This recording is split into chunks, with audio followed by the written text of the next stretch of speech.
Chora simba rake Jesu, nekutambudzika kwake, kunokupa simba guru, rekukunda zvinyangadzo, zita rake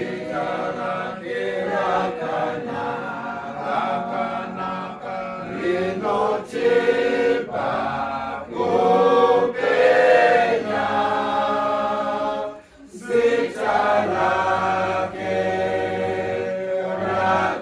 rakanaka, rinotipa kupenya.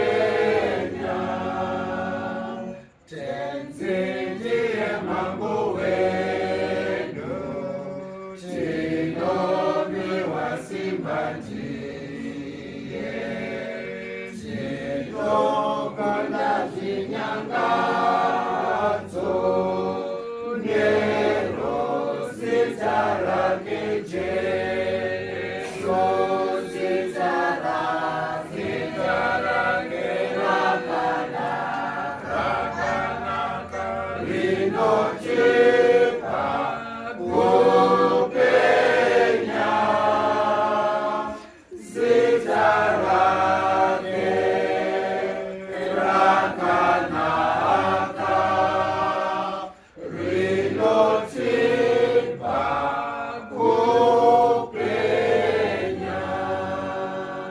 Onenya huru Jesu, tinonyararidzwa ndidzo, nezvonga tinzitondere kwese uko tino